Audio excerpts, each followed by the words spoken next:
نور نے غصے سے ان کی طرف دیکھا اور خاموش رہی۔ اچانک دروازے پر دستک ہوئی تو آنٹی نے ایک دم سے جا کر دروازہ کھولا۔ سامنے ایک شخص کھڑا تھا، ہاتھ میں خوبصورت گفٹ بیگ پکڑے ہوئے۔ نور بی بی گھر پہنچ گئی ہیں؟ اس نے سوال کیا۔ آنٹی نے حیرانی سے اس کی طرف دیکھا اور پوچھا، آپ کون ہیں اور نور بی بی کا پوچھنے کا کیا مقصد؟ یہ نور بی بی کے لیے ہے، ملک صاحب نے بھجوایا ہے، آدمی نے جواب دیا۔ ملک صاحب؟ آنٹی نے حیرت سے کہا، یہ کون ہے؟ آپ سے درخواست ہے یہ نور بی بی تک پہنچا دیں، وہ اچھی طرح انہیں جانتی ہیں، آدمی نے جواب دیا۔ نور نے دروازے کے پیچھے سے یہ سب سنا تو اس کا دل ایک دم دہل گیا۔ وہ فوراً سے آگے آئی اور غصے سے کہا، محترم، میں کسی ملک صاحب کو نہیں جانتی، مجھے یہ گفٹ نہیں چاہیے۔ اس کا لہجہ کافی سخت تھا۔ بہتر ہوگا آپ یہ واپس لے جائیں اور انہیں بتائیں کہ آئندہ اس طرح کی کوئی چیز ہمارے گھر نہ بھیجیں۔ لیکن ایک دم سے آنٹی نے اس آدمی کے ہاتھ سے وہ گفٹ جھپٹ لیا تو وہ آدمی مسکراتا ہوا وہاں سے چلا گیا۔ نور کو آنٹی کی اس حرکت پر شدید غصہ آیا اور وہ ان پر بگڑ گئی۔ کیا ضرورت تھی آپ کو یہ گفٹ لینے کی؟ لیکن آنٹی نور کی بات سنی انسنی کرتے گفٹ کا پیکٹ کھول رہی تھی اور جو ہی ان کی نظر موبائل پر پڑی تو ان کی آنکھیں چندی آ گئیں۔ ارے یہ کتنا مہنگا موبائل ہے، لگتا ہے کسی بہت ہی امیر آدمی نے بھجوایا ہے۔ ارے کافی اونچا ہاتھ مارا ہے تم نے لڑکی۔ ان کی بات سن کر نور سر ہلاتے ہوئے بولی، کبھی تو سوچ کر بولا کریں آنٹی، کیا بازاری زبان استعمال کرتی رہتی ہیں، آپ یہ واپس کر دیں۔ ارے نور، تھوڑی سی سیاست سیکھو، اگر خوشحالی ہمارے دروازے پر دستک دے رہی ہے تو شکر کرو۔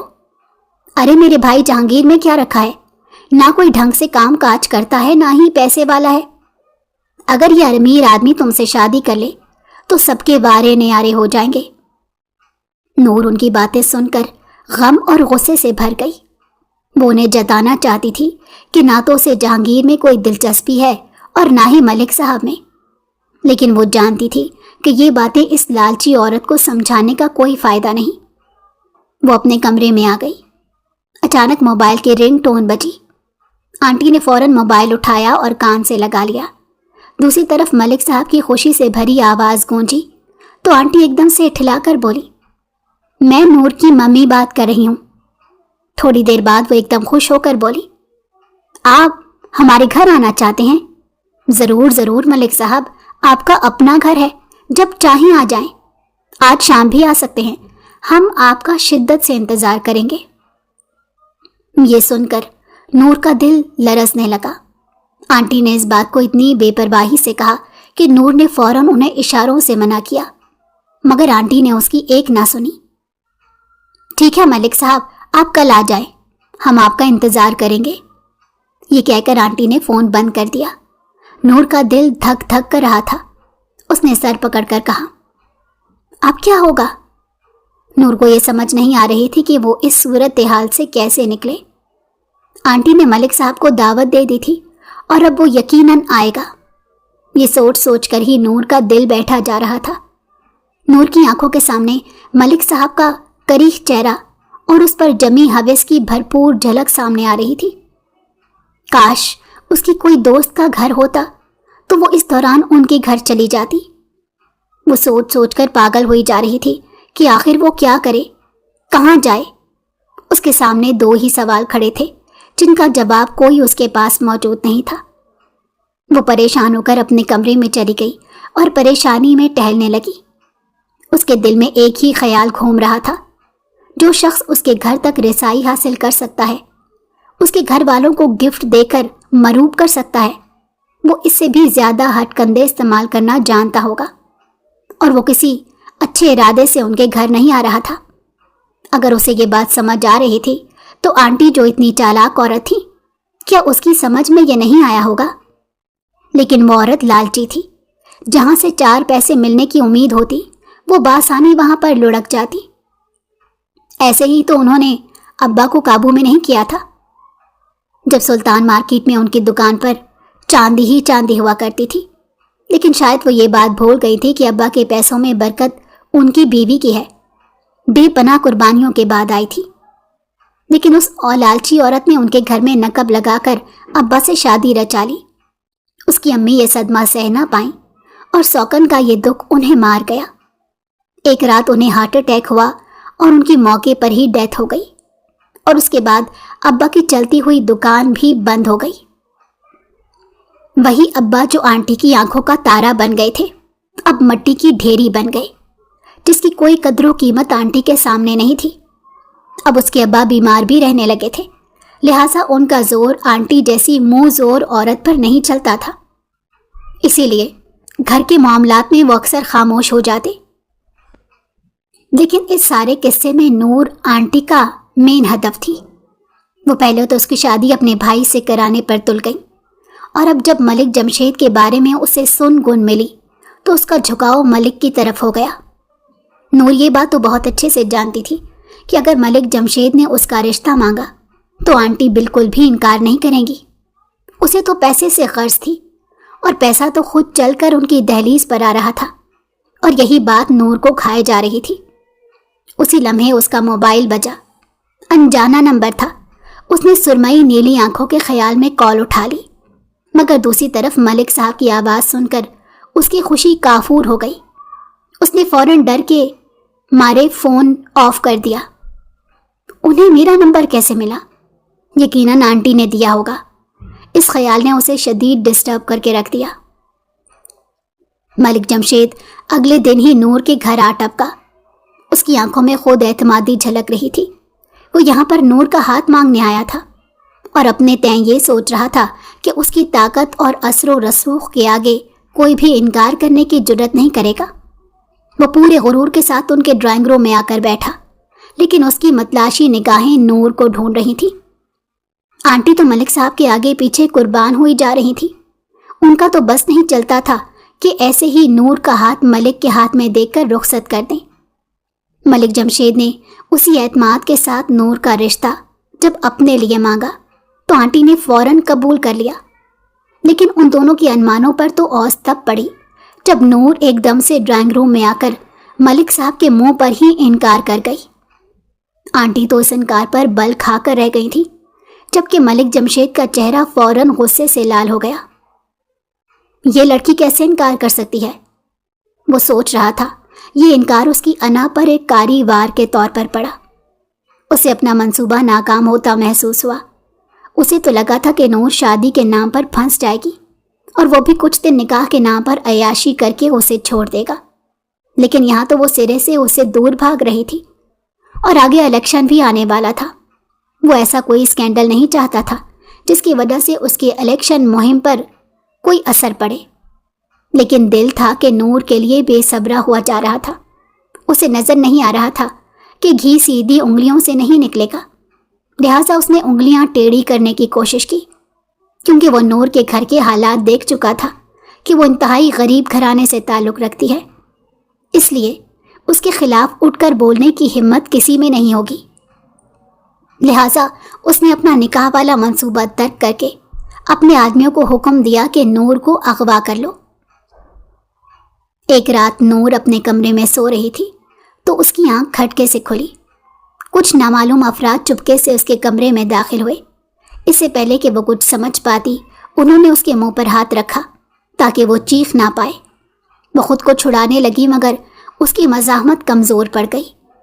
ملک جمشید کے لوگ اسے گاڑی میں ڈال کر کوٹھی لے آئے تو غم کی شدت سے اسے اپنا دل پھٹتا ہوا محسوس ہوا۔ وہ بری طرح چیخنے لگی۔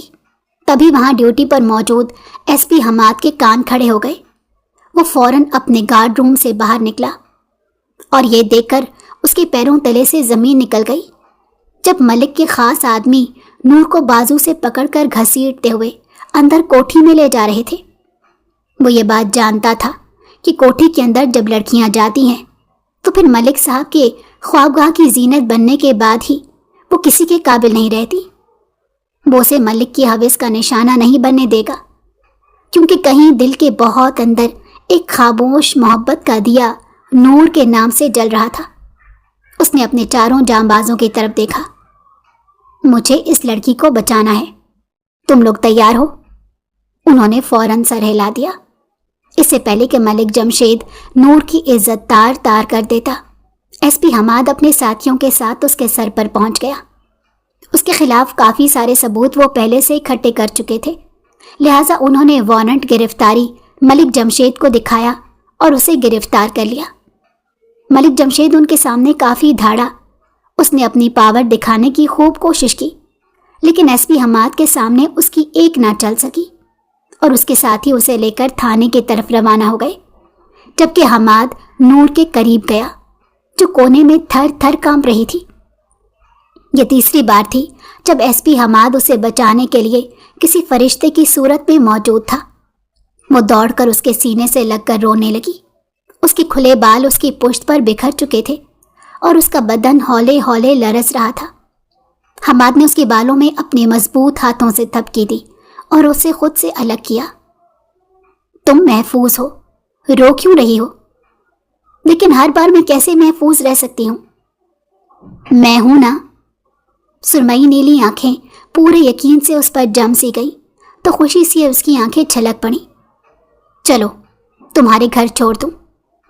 وہ پورے اعتماد کے ساتھ اس کی ہمراہی میں چلی اور جب گھر پہنچی تو آنٹی نے اس کے لیے دروازہ کھولنے سے ہی انکار کر دیا کہ وہ بھلا رات کے اندھیرے میں عزت گنوا کر آنے والی لڑکی کو گھر میں کیسے جگہ دیں۔ نور نے قسم کھا کر اپنی عزت محفوظ ہونے کی گواہی دی، مگر آنٹی نے اس کی ایک بھی نہ سنی۔ اس کے ابا بھی ایک خاموش تماشائی کی طرح کھڑے رہے اور آنٹی نے اس کے منہ پر ہی دروازہ بند کر دیا۔ نور ہکا بکا دروازے کے آگے ننگے سر اور پیر کھڑی تھی۔ وہ شدید مایوس تھی۔ اسے سمجھ نہیں آ رہا تھا کہ اپنے گھر کی چار دیواری کے علاوہ باہر کہاں پر عزت سے سر چھپائے۔ اسے یقین نہیں آ رہا تھا کہ اپنے باپ کے ہوتے ہوئے بھی وہ بے سہارا ہو چکی ہے۔ وہ وہیں کھڑی ہو کر رونے لگی۔ ایس پی حماد اس کے قریب آیا اور بولا، بند دروازوں پر کبھی دستک نہیں دینی چاہیے۔ جنہیں تمہارے آنے کی خوشی سے زیادہ اس بات کی پریشانی تھی کہ لوگ کیا کہیں گے، وہ کبھی تمہارے لیے سٹینڈ نہیں لے سکتے۔